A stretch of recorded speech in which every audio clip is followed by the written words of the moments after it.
La Vanguardia Podcast.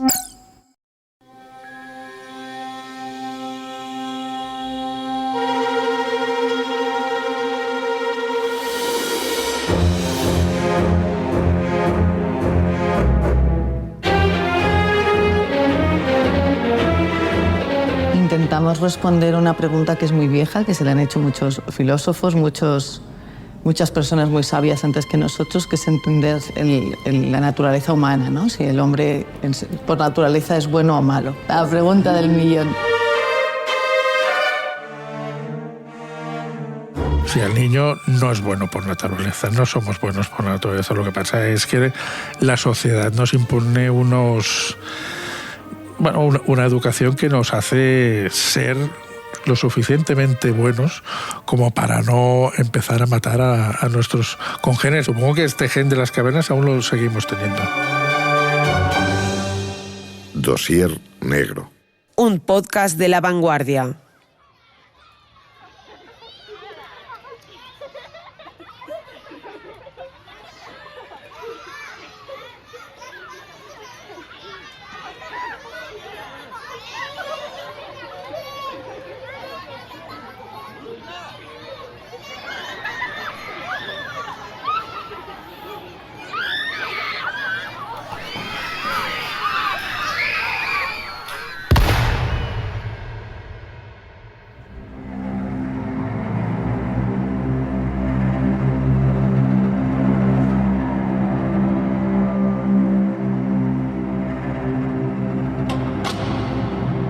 El ser humano es bueno por naturaleza, como defendía el francés Jean-Jacques Rousseau, o el hombre es un lobo para el hombre, como señalaba el inglés Thomas Hobbes. ¿Nacemos bondadosos e inocentes, pero el entorno nos degrada? ¿O somos crueles y salvajes desde la cuna y son las leyes las que nos modulan? Una muerte por asesinato siempre estremece a la sociedad. Los detalles de cada caso que llevan a interrumpir una vida en su ciclo natural nos agitan el alma, nos constriñen el corazón en un puño. Necesitamos preguntarnos los porqués de ese incomprensible final abrupto y violento. Y buscamos enfermedades cerebrales, pasiones incontroladas o entornos desestructurados que quizás expliquen el crimen. Pero en realidad no siempre hay una respuesta clara ante la maldad. ¿Somos buenos o malos por naturaleza? La pregunta siempre es pertinente y las respuestas contradictorias. Pero la duda toma una dimensión escalofriante cuando quien empuña el arma es un niño.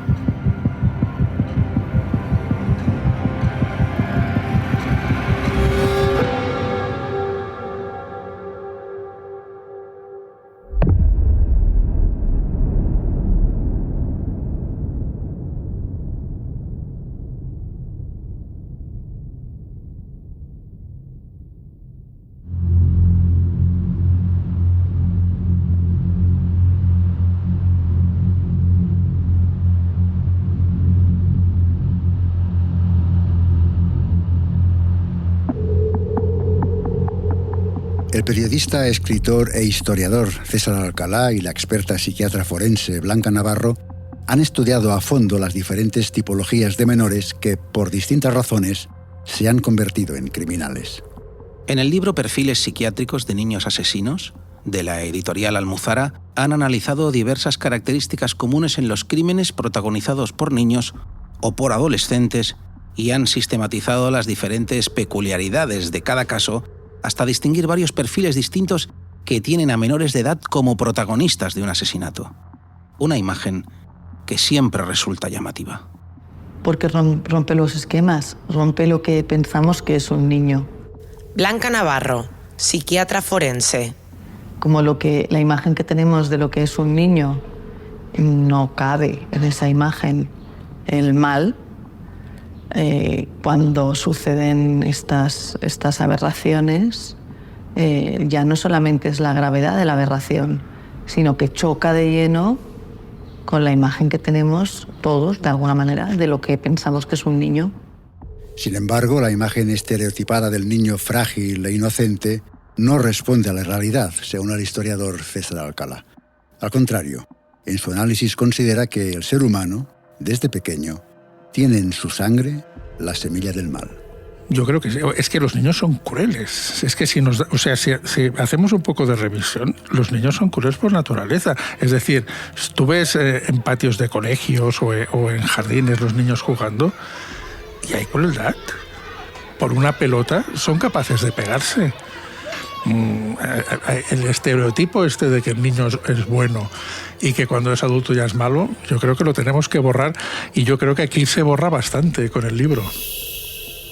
Quizás sería necesario detenerse en qué es la bondad y qué es la maldad, sobre la intensidad de cada carácter y la acumulación de los distintos perfiles en cada individuo desde sus primeros años. En realidad, la multiplicidad de comportamientos es muy amplia y la presencia del mal muy extendida. El entender que dentro de la normalidad está el mal en diferentes grados, y lo mismo en los niños. Entonces, el entender que el ser un poco insensible puede ser algo normal, el ser un poco interesado puede ser algo normal, el ser un poco egocentrista es algo normal, el ser cero empático puede ser. Claro, entonces cuando vas sumando estas normalidades aberrantes, es cuando en un momento dado las circunstancias pueden acompañar a ir más allá y transgredir la moral. El problema de fondo es aceptar que todo esto está dentro de la normalidad, que no existe un bien y un mal. Existe una normalidad en la que, pues el bien y el mal está repartido en grados, y cada persona en un momento dado puede poner en marcha un poco de bien o un poco de mal en función de muchas circunstancias.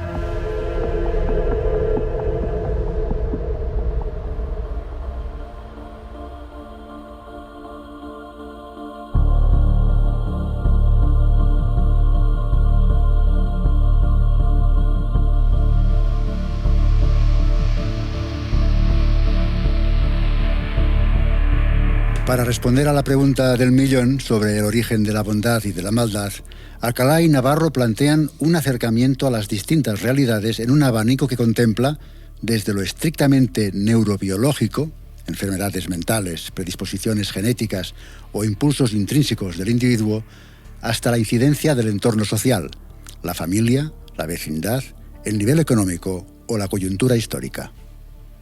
El resultado del análisis es de 10 perfiles distintos, 10 estereotipos que tienen a menores de edad como autores de asesinatos, desde pequeños con lesiones cerebrales hasta miembros de estirpes asesinas, pasando por bandas de asesinos juveniles, protagonistas de matanzas escolares, meninos das favelas o niños soldados, entre, por desgracia, muchos otros.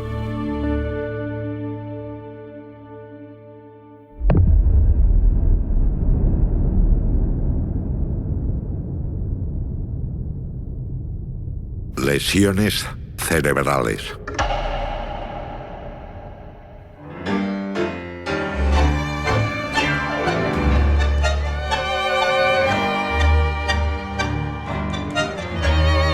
Buenos Aires, principios del siglo XX.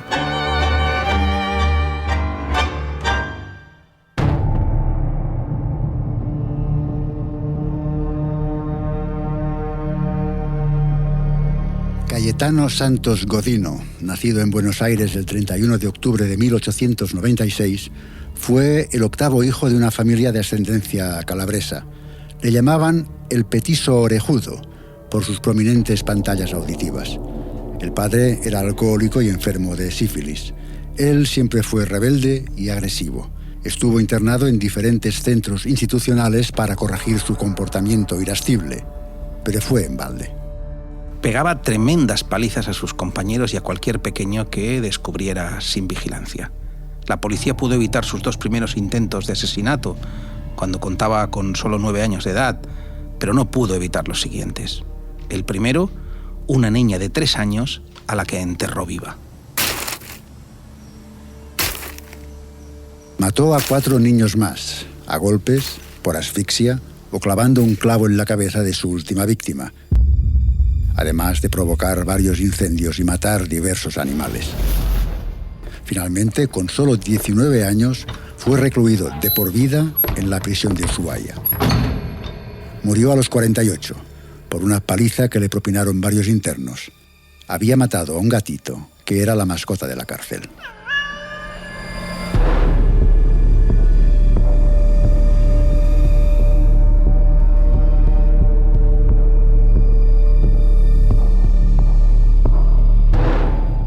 En los informes médicos del que sería el primer asesino en serie argentino, se señalaba que era a la vez irresponsable y muy peligroso. El procesado Godino es un alienado mental o insano o demente en las acepciones legales. Es un degenerado hereditario, imbécil que sufre la locura mental, por definición muy peligrosa. Es irresponsable.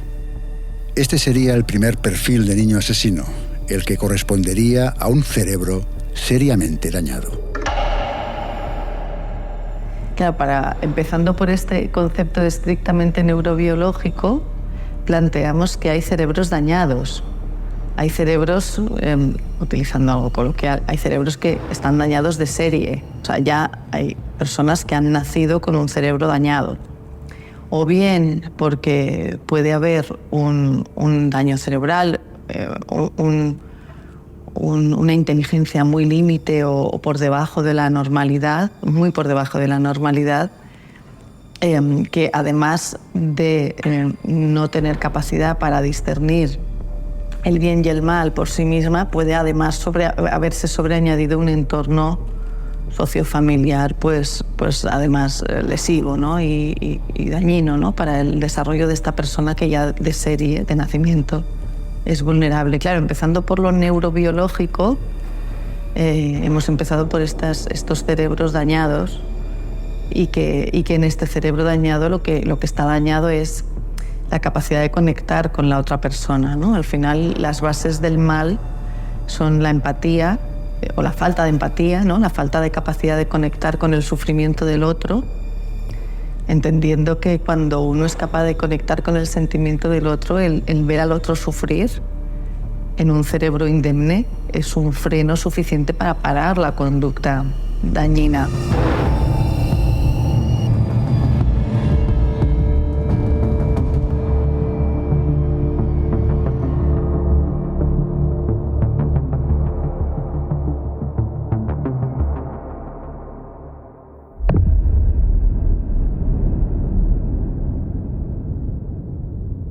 Menores asesinos.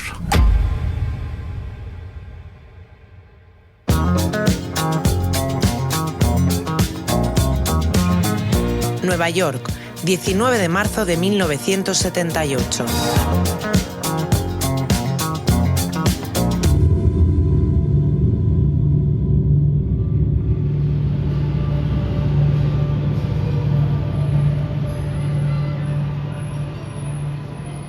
Con solo 15 años, Willie Bosquet Jr. disparó a Noel Pérez en una estación de la línea 3 del metro de Nueva York. La muerte fue instantánea. Willie cumplía así la solemne promesa que realizó de niño: ser un asesino como su padre. Nació en Harlem en 1962 y, siendo menor, desde que tenía 9 años, solo estuvo fuera de la prisión y de los reformatorios durante 18 meses. Ya de adulto, solo pisó la calle 100 días. A su padre le condenaron a cadena perpetua el mismo año en que nació. Su madre lo abandonó tras el parto. Rebelde e indisciplinado, las sanciones por desórdenes en el centro penitenciario que acumula lo llevarán a vivir en una celda aislada hasta 2046, cuando cumpla 84 años.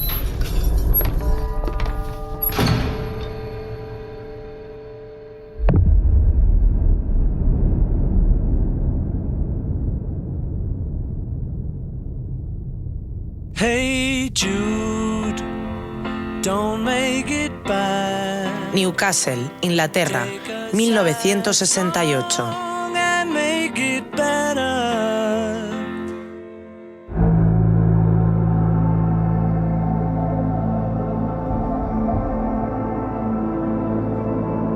Con solo 11 años, en 1968, Mary Flora Bell estranguló a 2 niños en Newcastle-upon-Tyne, en el este de Inglaterra. Las víctimas fueron Martin Brown, de 4 años, y Brian Howe, de 3. Mary era hija de una prostituta, Betty, que la dio a luz con solo 15 años. El padre era probablemente el criminal Billy Bell. La madre intentó deshacerse varias veces de su propia hija sin conseguirlo. También la obligó a practicar actos sexuales con hombres desde los 14 años.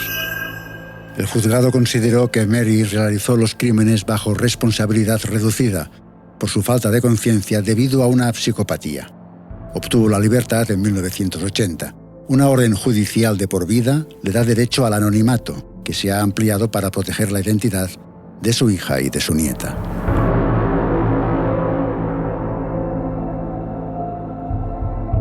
¿Qué tenían en común Billy Bosquet y Mary Flora Bell?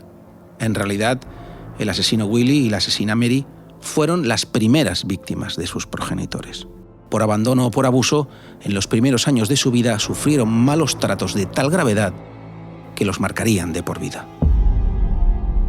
Cuando estos malos tratos, abusos, negligencias suceden en etapas muy tempranas de la infancia, generan un daño en las neuronas. De alguna manera, como si fuese un mecanismo para autoprotegerse del sufrimiento, los circuitos cerebrales que tienen que estar implicados en la empatía se desensibilizan, precisamente para no sufrir, ¿no? O porque realmente han estado expuestos a un ruido, pues como alguien que está expuesto a un ruido muy fuerte y después se queda un poco sordo, ¿no? Pues esto es un poco lo mismo y sería este segundo, ¿no? Ya no hay un cerebro dañado tanto de serie como bueno, además de una vulnerabilidad, lo que hay es un daño precoz, ¿no? Que a veces es como si echas lejía en la piel, ¿no? Que hace una cicatriz. Pues hay un daño precoz que genera un daño neuronal que a todos los efectos lo que rompe es la capacidad de conectar con el sufrimiento del otro, y es lo que dicen, ¿no? El victimario que luego, o la víctima que luego replica el mismo patrón y se convierte en victimario, ¿no?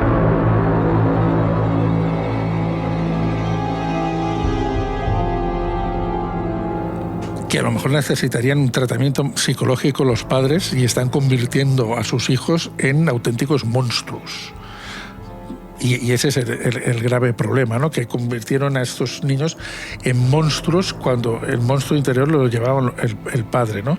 Entonces, claro, que tú quieras prostituir a tu hijo o a tu hija, que tenga toda una serie de conductas, claro, esto ya sale dentro de una tipología que ya no es lo más normal.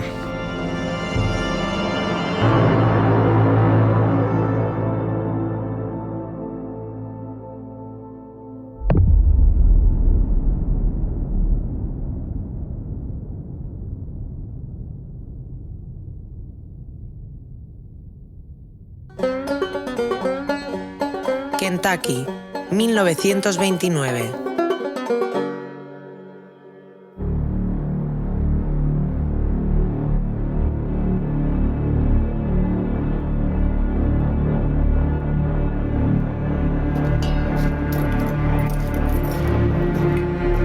Carl Newton Mahan, de 6 años, y Cecil Van Hoos, de 8, estaban paseando por las calles de Paintsville, en Kentucky, buscando chatarra para venderla y ganarse unos dólares.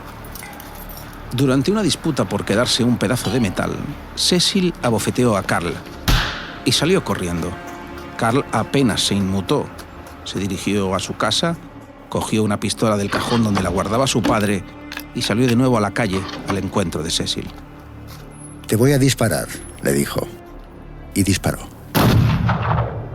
Cecil murió en el acto y Carl se convirtió en el asesino más joven de la historia de los Estados Unidos con 6 años.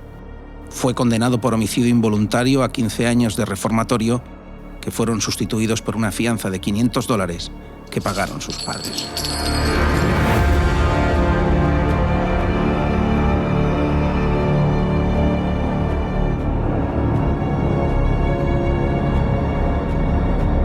No consta que Carl Newton fuera hijo de una familia desestructurada, ni que hubiera sufrido malos tratos de ningún tipo. En su caso y en otros rodeados de circunstancias similares, se suman dos factores de riesgo que acaban por resultar letales. Un factor determinante es la proximidad de armas de fuego. Un arma que no esté guardada bajo llave, que esté al acceso de cualquier miembro de la familia, puede caer en las manos inocentes de un menor que es incapaz de valorar el peligro y las consecuencias de manipular esa herramienta a la que su progenitor le dedica tantas horas y tanto cuidado. El segundo factor, tanto o más peligroso, es que la mente de un niño de 6 años se rige todavía por el pensamiento mágico. Carl Newton fue un asesino a una edad en la que se cree en la existencia de Papá Noel, de las hadas, y en un mundo en el que los muertos pueden volver a levantarse para seguir jugando. Claro, es el pensamiento mágico de los niños. Hasta los 6, 7 años, el pensamiento del niño es mágico. Y claro, por eso muchos de los crímenes de los cometidos por menores son también circunstanciales, en el sentido de que es muy importante que se den una serie de circunstancias que lo permitan, ¿no? O bien por negligencias, o bien por desatención, o bien por la oportunidad de tener algún arma, algo nocivo al lado. Un niño puede tener celos de su hermanito y simbólicamente puede querer matarlo, pero eso no quiere decir que libre, fría, consciente y voluntariamente quiera matarlo. Claro que el niño puede desear matar a su nuevo hermanito que acaba de nacer, pero porque el concepto de matar de un niño no es el matar adulto. Claro, si ese niño que puede fantasear con matar sin que eso tenga el significado del adulto puede tener a su alcance un arma, el niño no entiende si es un arma de juguete o un arma de verdad y no sabe. Claro, lo que pasa es que ese niño va a cargar toda su vida con el hecho de que ha matado a otro sin saber lo que estaba haciendo, ¿no? Pero pesará en su biografía.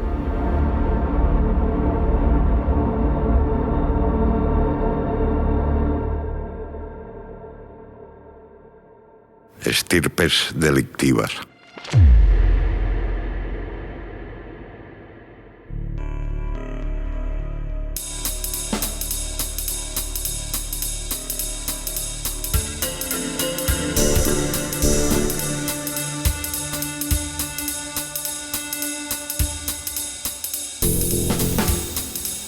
Dentro del capítulo dedicado a las estirpes delictivas en el libro Perfiles psiquiátricos de niños asesinos, César Alcalá y Blanca Navarro contemplan distintos tipos de vinculación parental o sanguínea que pueden acabar por impulsar a un menor a cometer un crimen. Como hemos visto anteriormente, un entorno familiar desestructurado puede causar un daño irreparable en el comportamiento de un pequeño al no poder desarrollar correctamente la capacidad de empatizar con su entorno. Pero paradójicamente se puede dar el caso contrario, que el exceso de empatía acabe por conducir al pequeño por la senda de la delincuencia. Nacer entre barrotes, como fue el caso del Vaquilla, o pertenecer a una familia de maleantes habituales no es el mejor espejo en el que mirarse. Blanca Navarro alerta de ciertos patrones culturales. Bueno, claro, el patrón cultural, social en el cual uno crece, la familia que el padre, el tío han estado en la cárcel, han ido entrando y saliendo, que tienen el delito como forma normalizada de ganarse el sustento, las armas, las amenazas, pues de alguna manera están también proporcionando al niño un marco de normas en los cuales la agresión, el delito, el poder, bueno, pasar por encima de los derechos de otra persona forman parte de la normalidad. Y no todos son patrones culturales, sino que se ha demostrado una herencia genética de linajes que han vivido de la delincuencia. Hijos de forajidos y malhechores, criados por familias ejemplares, han acabado por caer en el delito impulsados por conductas que se han consolidado en sus cromosomas. De que incluso se ha visto que hay estirpes de delincuentes que, a pesar de que no han sido educados por sus propios padres también delincuentes, de alguna manera hay algo en la circuitería neuronal que, sin estar dañada como en los retrasos mentales profundos del primer capítulo, sí que lo que son los circuitos de la recompensa, la impulsividad, ¿no?, el desafío de las normas, lo que se ve es que también tiene alguna parte genética sin llegar a estar en un retraso mental grave, pero sí que hay algo que se puede heredar genéticamente, incluso aunque haya habido otros padres adoptantes que eran normativos, que respetaban las normas.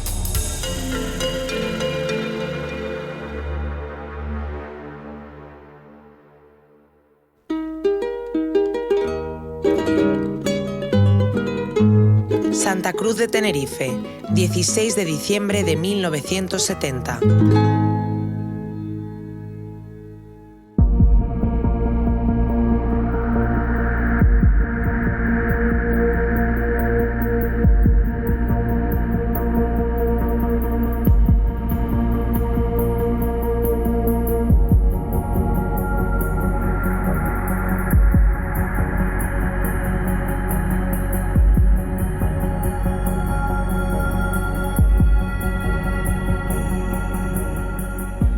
Dagmar Alexander, de 39 años, y sus hijas Marina, de 18, y Petra, de 15, murieron asesinadas salvajemente tras recibir reiterados golpes con una percha de metal y con un nivel de albañilería. Los asesinos fueron Harald y Frank Alexander, padre e hijo, miembros de la misma familia que las víctimas. El tribunal los absolvió por enajenación mental y se decretó su internamiento en un centro psiquiátrico. La trama que se escondía tras ese triple crimen es estremecedora. La familia Alexander, de origen alemán afincada en Tenerife, formaba parte de una secta familiar en la que todos, padre, madre e hijas, consideraban al hijo menor Frank como un dios, como el elegido. Su padre, Harald, le concedía todos los caprichos por su carácter sagrado. La familia practicaba el incesto, puesto que no podían relacionarse con nadie del exterior, pues los creían poseídos por el diablo. El padre alentaba el sexo entre todos los miembros de la familia aleatoriamente. El día de autos, el intocable y elegido Frank, de 16 años, consideró que su madre lo había mirado mal, por lo que le golpeó la cabeza con un perchero hasta dejarla inconsciente, mientras el padre tocaba el acordeón. Con la música de fondo hizo lo mismo con su hermana Marina y después con Petra. Todas las mujeres se dejaron golpear sumisamente, puesto que era la voluntad del elegido. Una vez muertas, el padre ayudó al chico a mutilarlas. Estaban convencidos que con el sacrificio se habían convertido en seres más puros. Recurrimos al concepto de locura porque la locura es lo aberrante, ¿no? Lo diferente, lo alejado, lo que no tiene control. Claro, en este caso empezamos a hablar de la locura, porque claro, ahí hay un mundo en el que está metida toda la familia. Claro, todo este mundo de las sectas, la religiosidad lleva intrínseca un pensamiento mágico, pero la religiosidad sana no pierde el sentido del pensamiento crítico. Uno puede tener fe, pero puede hacer crítica de su fe, incluso aunque la fe no sea algo racional. Claro, pero en el mundo de las sectas entras a través de este pensamiento religioso en el pensamiento mágico que pierde la capacidad de autocrítica. Y esto está totalmente emparentado con el mundo psicótico, ¿no? Siguiendo por ahí es la ruptura de contacto con la realidad.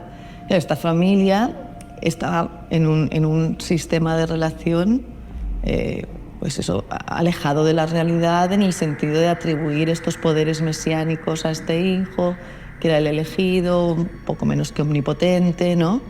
Y que bueno, las mujeres de la familia eran, ¿no?, sirvientas, ¿no? Pero claro, todo esto es muy psicótico.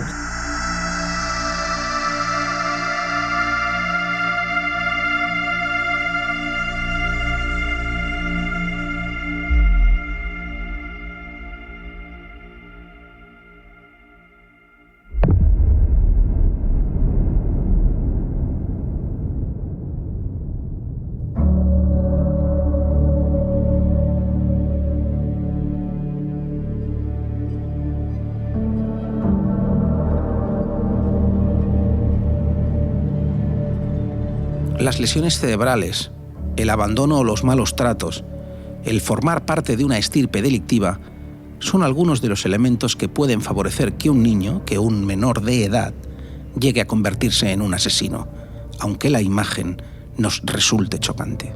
Pero según los autores, la semilla de la crueldad cae en tierra abonada. No hay que esperar a la mayoría de edad para optar entre el bien y el mal. Es decir, el niño no es que sea malo por naturaleza, pero el niño ya tiene esta facultad del bien y del mal. Es decir, no es aquello que en el momento que cumples 18 años, ¡pum!, te conviertes en una persona más mala o más buena, y cuando eres pequeñito, pues estás dentro de como si fueras un angelito. No, angelitos no existen en este sentido, y la crueldad existe desde que uno es niño hasta uno que es adulto. Sin embargo, aún se apunta otra reflexión más allá de los impulsos congénitos de los más pequeños de la familia: el papel trascendente de padres, que ven en sus hijos una extensión de su propia personalidad. La psiquiatra forense Blanca Navarro lo dibuja como una proyección del yo, un retrato de sus progenitores.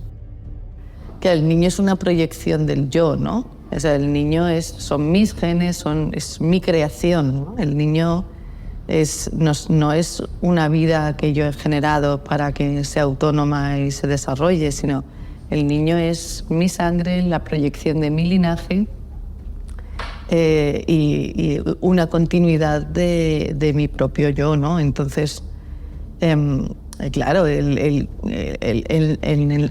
ensalzar y conseguir que mi hijo sea mucho mejor de lo que he sido yo, al final es una manera de conseguir ascender yo mismo, ¿no?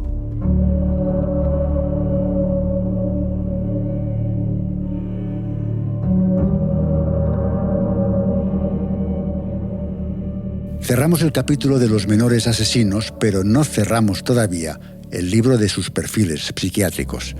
Nos queda por descubrir la impetuosa impulsividad adolescente, los cuerpos adultos con cerebros todavía inmaduros, su interacción con grupos y bandas que los adoptan en un nuevo formato de familia que se retroalimenta con retos y apuestas cada vez más arriesgadas, buscando sus propios límites. O todo lo contrario, los jóvenes lobos solitarios, incomprendidos y resentidos con su entorno, dispuestos a enviar un último mensaje de venganza mientras caminan, armados, hacia su instituto.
No hay una respuesta concluyente para discernir si el ser humano es bueno por naturaleza o si nace con la semilla del mal en sus genes.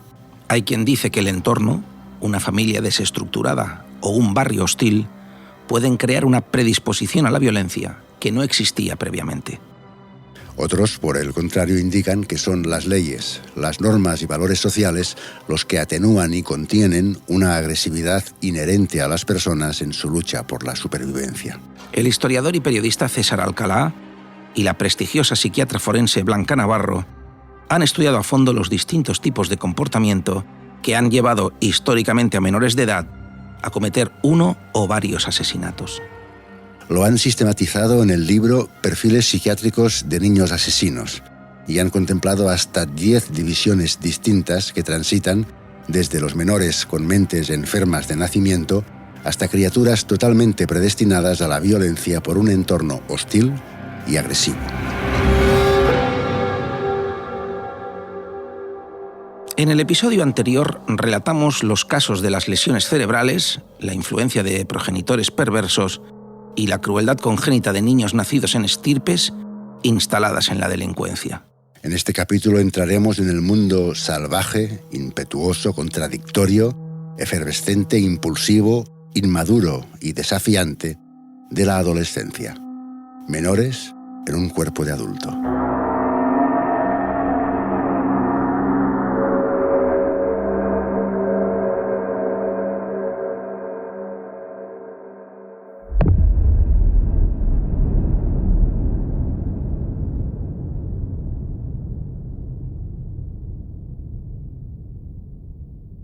Violencia de género.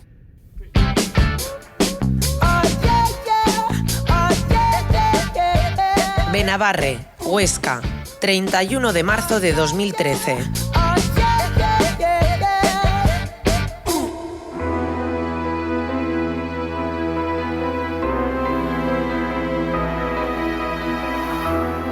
Consuelo Roig, de 49 años, aficionada a la fotografía, estaba en una zona deshabitada próxima a Benabarre, en una escombrera.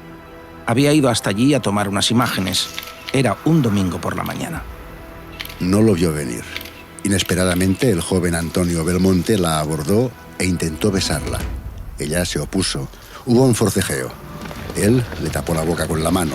Ella la mordió y huyó. No fue muy lejos.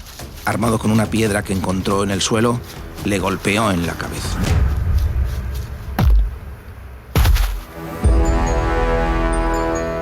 Y la mató.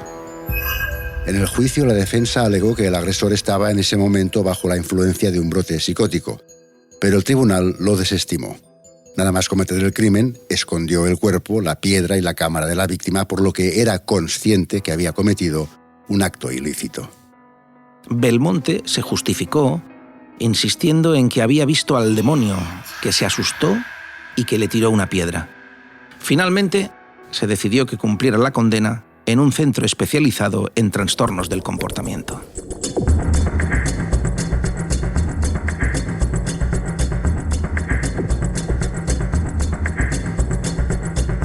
La psiquiatra forense Blanca Navarro destaca, más allá de los problemas mentales del homicida, la falta de patrones de adecuación social para interiorizar el respeto a los seres humanos, especialmente en la relación hombre-mujer. Bueno, son estos patrones de relación que se ponen en marcha desde que el niño empieza a diferenciarse. Claro, la violencia de género depende del reparto de roles. Claro, cuando en diferentes modelos educativos la mujer es una posesión, es un objeto, es algo que se vende, se compra, se regala, se prostituye como una propiedad, ¿no? Pues claro, en un momento dado, cuando la mujer pretende tener un rol activo, adulto e independiente y ser considerada como un igual, claro, se sale del patrón. Y hay hombres que no permiten que la mujer se salga de ese patrón de posesión, y ahí es donde también por el narcisismo pues pueden no aceptarlo. Claro, estos roles están muy marcados desde la infancia. Son roles que se repiten en los episodios de violencia de género protagonizados por adolescentes y de los que se tiene noticia demasiado a menudo, a partir de premisas equivocadas sobre el papel de cada miembro de la pareja. Niños y niñas se convierten en hombres y mujeres con un cuerpo más desarrollado que sus mentes, como recuerda César Alcalá. Chavales de 14 años, con un cuerpo a lo mejor de un crío de 22 y con una fuerza de uno de 22 y con una inmadurez de 14 años. Los patrones aprendidos en el entorno social, en la familia, en el barrio, son cruciales para determinar los comportamientos de los nuevos adultos. Y también el pozo de lo que se denomina el paleocerebro. Que realmente el cambiar los patrones sociales después de muchos años de evolución implica cambiar patrones neuronales, con lo cual hacen falta varias generaciones para poder conseguir cambiar esos patrones neuronales. Entonces, incluso aunque la madre haya conseguido, ¿no?, emanciparse, y desde los 60 las mujeres pues hayamos cambiado nuestro rol en la sociedad, del paleocerebro, o sea, el cerebro en las redes neuronales, van a necesitar años para reconstruirse a nivel social, no a nivel individual.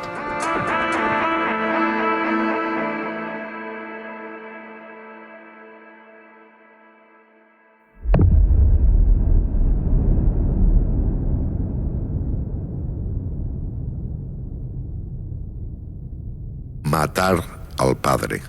So shine bright tonight, you and I, we're beautiful like diamonds. Almadén, Ciudad Real, 22 de noviembre de 2013.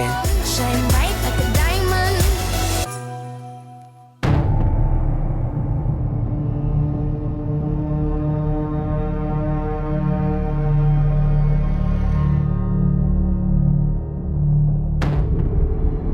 Kevin Romero Pizarro, de 18 años, y toda su familia eran muy populares en el pequeño municipio de Almadén, en Ciudad Real. Participaban activamente en un grupo musical de la localidad y el chico jugaba a fútbol en las categorías juveniles del equipo local. Pero todo se giró el 22 de noviembre de 2013, sobre las 6 de la tarde. A esa hora salió a comprar cocaína, se metió en su habitación, se encerró en ella y consumió la droga. Según relató el fiscal, ya en ese momento, el chico se encontraba en pleno brote psicótico, un trastorno esquizofrénico paranoide. A las 10:30 de la noche se propuso acabar con cuantos le rodeaban. Empezó con su perro, al que sacó a pasear y al que de forma brutal pateó y golpeó, estampándolo contra la pared hasta provocarle la muerte. Arrojó el cadáver de su mascota a un contenedor. Volvió a su casa, consumió de nuevo cocaína y se abalanzó sobre su madre, a la que golpeó con extrema violencia. Asestó un golpe al cristal de la mesa del comedor, que se fracturó. Clavó uno de los fragmentos en el cuello de su progenitora y acabó por degollarla. Arrastró el cuerpo sin vida hasta la puerta de su domicilio y allí siguió golpeando el cadáver, hasta que llegó su padre, que desesperadamente le gritó y se encaró con él por haber matado a su propia madre. «Y a ti también», le respondió. Cubierto de sangre y vestido solo con unos calzoncillos, arrinconó a su padre contra la pared y le agarró fuertemente por el cuello, aunque en este caso el progenitor pudo zafarse y alcanzar la calle, donde recibió la ayuda de los vecinos. El parricida fue descubierto por otro vecino, deambulando semidesnudo por el pueblo. El chico le pidió que lo llevara al cuartelillo de la Guardia Civil, porque había matado a su madre.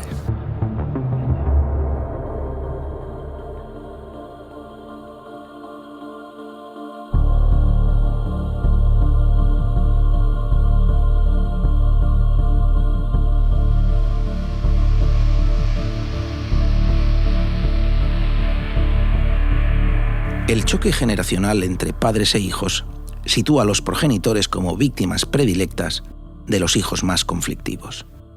Esas luchas se desatan especialmente en los años de la adolescencia, cuando el menor necesita reivindicar su identidad en el seno familiar. Es lo que se conoce como matar al padre, una figura metafórica usada por el eminente psiquiatra Sigmund Freud para expresar el momento en el que las personas alcanzan su independencia vital. Yo ya no soy la continuidad de mi padre, soy una persona independiente y tengo que romper y que mi padre se entere también que yo ya no soy una continuidad suya, sino soy una persona diferente, ¿no? Este es el proceso normal de crecimiento. Claro, si esto no se produce dentro de lo saludable, pues pueden haber momentos en los que se pase de lo simbólico, del matar al padre simbólico, a que se les puede ir de las manos, ¿no? Y pasen al acto en algo que puede ser un deseo no consciente, que si se elabora correctamente, pues se puede dar paso a la vida adulta o se puede materializar.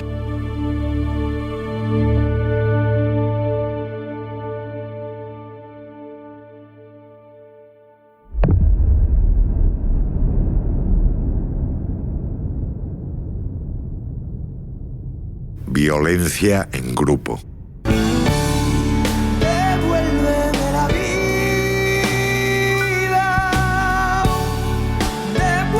Leganés, Madrid, 17 de mayo de 2003. Coge la ilusión, un día me arrancó tu corazón y ahora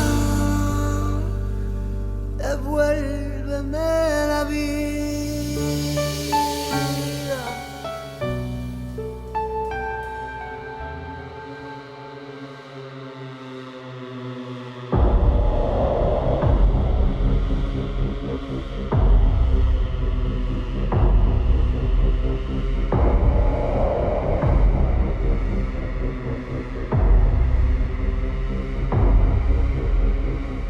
El nombre de Sandra Palo todavía retumba en la página más oscura de las crónicas de sucesos españolas. Su muerte, como indicó en su día el fiscal, fue una de las más desproporcionadas, viles, inhumanas y sangrantes que se han registrado.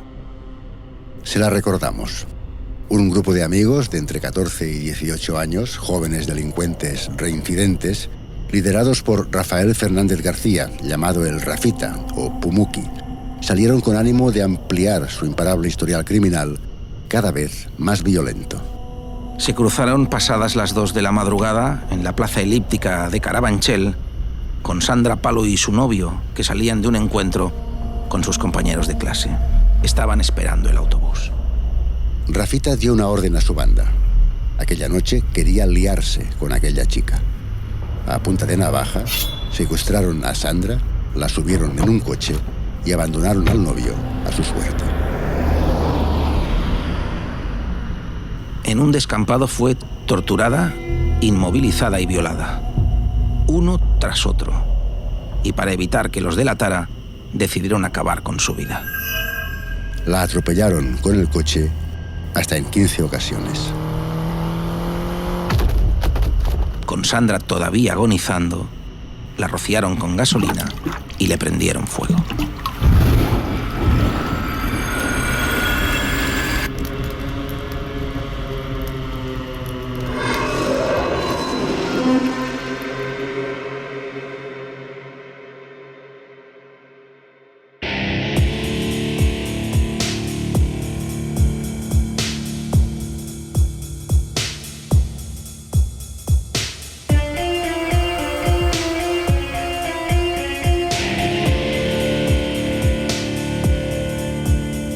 En los asesinatos cometidos por bandas de adolescentes, el grupo tiene un papel determinante, muy por encima de la capacidad individual de decisión.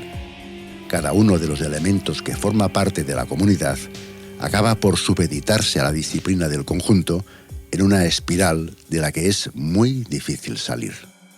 Bueno, y el grupo en sí mismo tiene un papel muy poderoso de marcar las normas y de retroalimentar los comportamientos.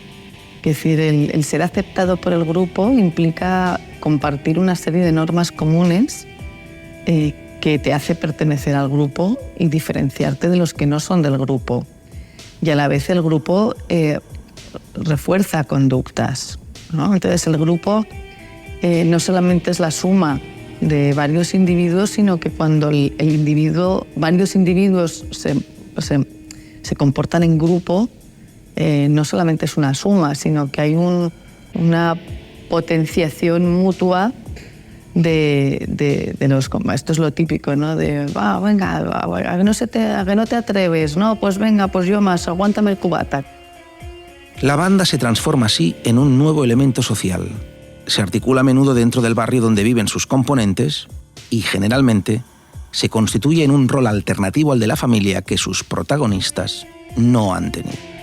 Porque entonces el grupo es la familia y el grupo es el que te protege pero también te anima. Es decir, tiene las dos o tres vertientes.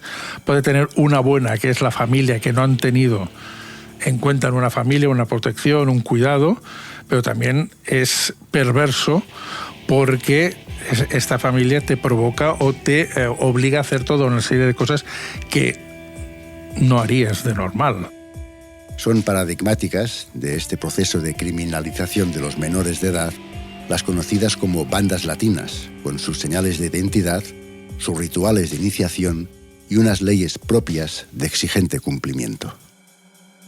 Y es especialmente doloroso, porque los protagonistas son de cortísima edad, las bandas que agrupan niños, meninos da rúa, en las favelas brasileñas. Si hablamos de las favelas de Río de Janeiro, claro, la familia, que son los niños de la calle, que entre ellos más o menos se cuidan, pero ahí también hay muerte, hay droga, hay prostitución, es decir, tienes que hacer todas estas cosas. O sea, las bandas rivales, tú tienes que atacar a las bandas rivales, tú tienes que vender droga y tú te tienes que prostituir, porque forma parte del cuidado de la familia.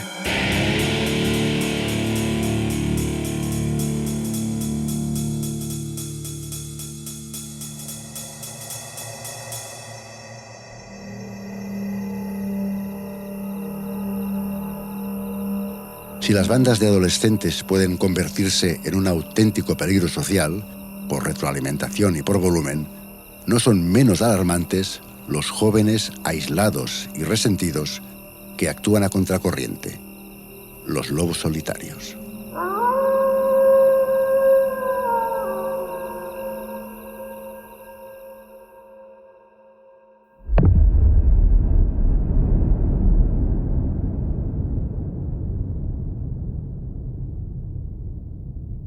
Matanzas escolares. Tell me why I don't like Mondays, I wanna shoot.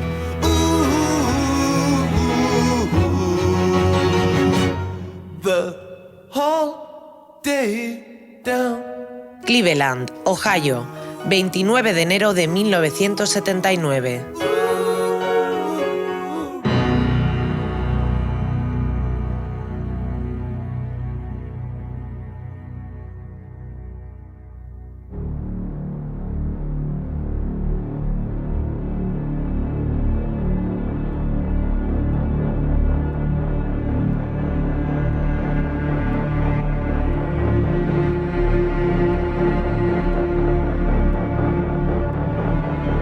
Brenda Ann Spencer, nacida un 3 de abril de 1962 en San Diego, California, era aparentemente introvertida. Tenía algún problema con el aprendizaje. Coqueteó con las drogas y acumuló varias detenciones por pequeños robos. En el verano de 1978, la detuvieron por disparar a los pájaros que merodeaban por su casa en Cleveland. Desde aquel momento, con 16 años, su actitud cambió y se mostró especialmente violenta y agresiva. Como decía la letra de la canción, solía repetir que no le gustaban los lunes. Los odiaba. Uno de esos lunes horribles, el 29 de enero de 1979, estaba aburrida en su casa.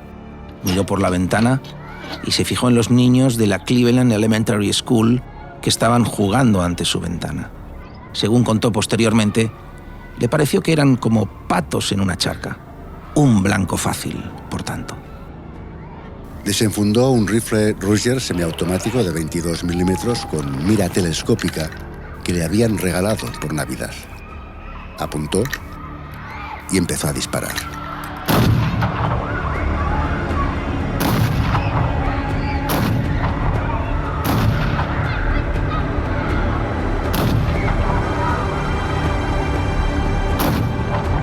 Mató al director del colegio y al vigilante del centro. Hirió a algunos niños, pero ninguno de gravedad. Cuando le preguntaron por qué lo hizo, se limitó a indicar: no me gustan los lunes.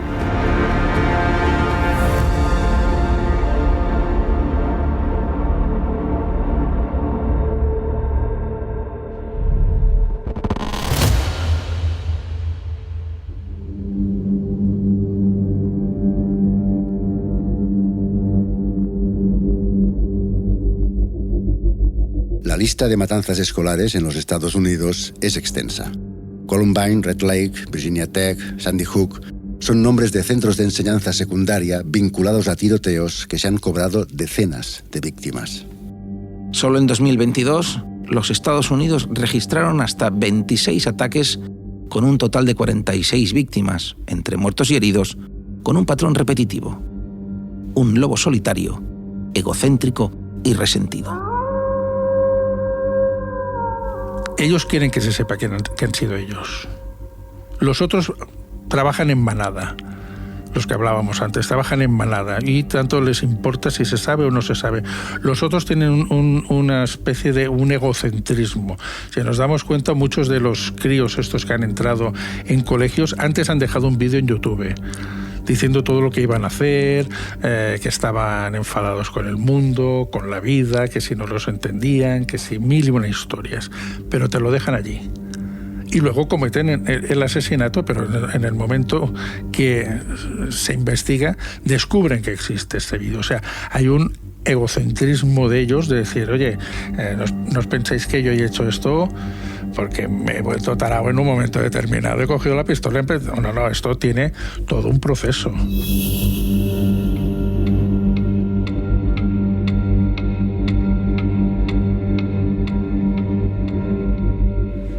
Puede haber estas vivencias de perjuicio, me han rechazado, ¿no? Hay un tema como más paranoide, ¿no? Este aislamiento, estas dificultades en las relaciones interpersonales, la depresión, ¿no? Que decir que sobre algo que puede tener algún deterioro neurobiológico de base, lo que puede haber ya es un desarrollo de algo, pues eso, de algún trastorno psicótico propiamente dentro del me persiguen, me vigilan, oigo voces, ¿no? Que son algunos de los casos, y otros son dentro de tengo dificultades para relacionarme con mi entorno, interpreto el perjuicio, ¿no? De que me rechazan, pues os vais a enterar.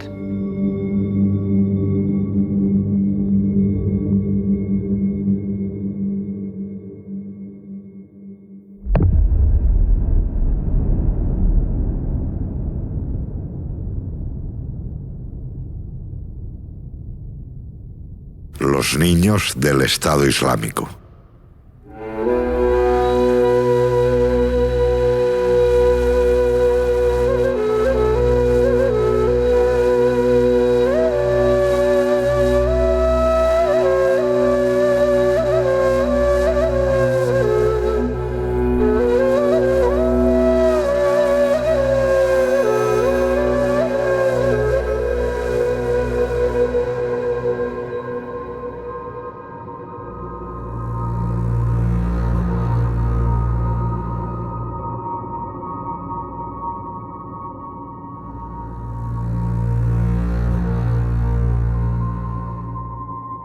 En el recorrido que nos sugieren el periodista César Alcalá y la psiquiatra forense Blanca Navarro, a través de distintos perfiles psiquiátricos de niños asesinos, empezamos con los menores con el cerebro dañado de nacimiento y continuamos con distintos tipos de incidencias sobre el menor a través de su entorno, sus padres, su barrio o su nivel económico.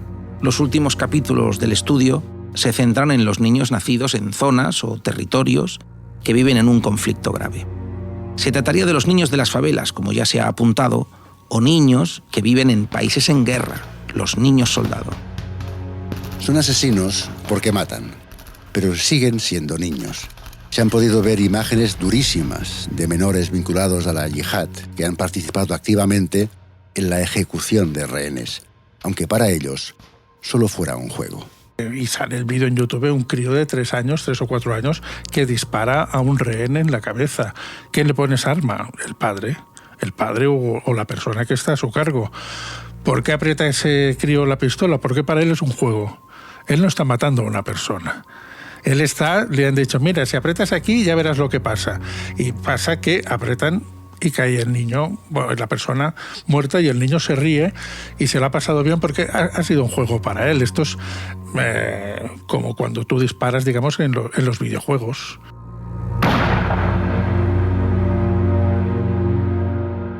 Y todos estos niños no solo tienen vulnerado, ¿no?, su derecho a la infancia y la protección de la infancia en un escenario totalmente diferente al que tenemos en Occidente. Pero claro, son niños asesinos. Y ahí es el ámbito social o el entorno social el que está licitando, tanto en los meninos das favelas como en los niños de la guerra, ¿no?, como en los del Estado Islámico, hay un entorno social, un marco en el cual está permitido o está obligado o está validado su necesidad a través del homicidio, ¿no?, del asesinato. Son 3 escenarios distintos que por religión, pobreza o por conflicto bélico sitúan a los niños en una situación límite. La lucha por la supervivencia les convierte en asesinos.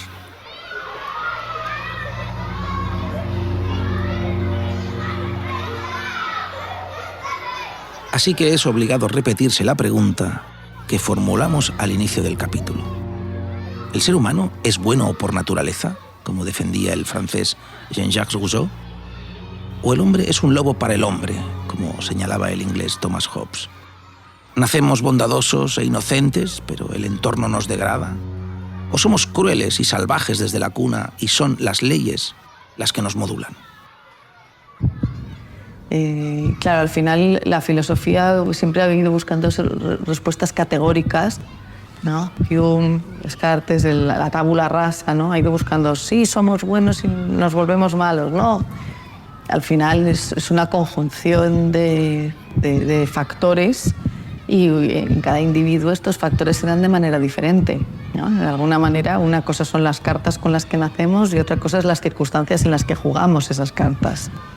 Entonces hay personas en las que las cartas que les tocan pueden estar más proclives hacia el mal, o los estadios tempranos de la vida que pueden llevar más hacia el mal, y en otros casos, incluso con cartas favorables, puede haber un entorno social o socioeducativo que lleva al niño a ser malo.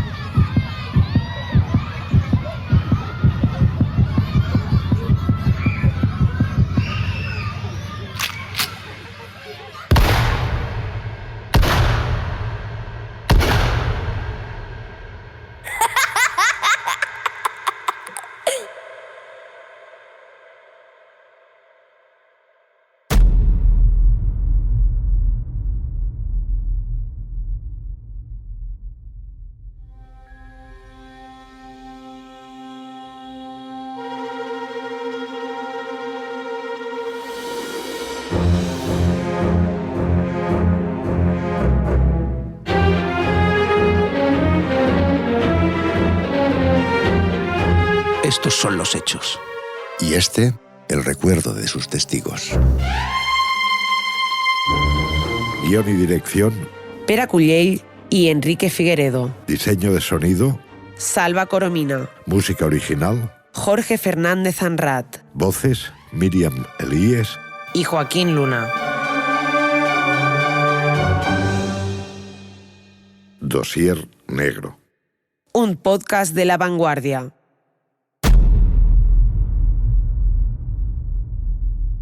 Suscríbete a este podcast y no te pierdas ningún episodio. Gracias por escucharnos.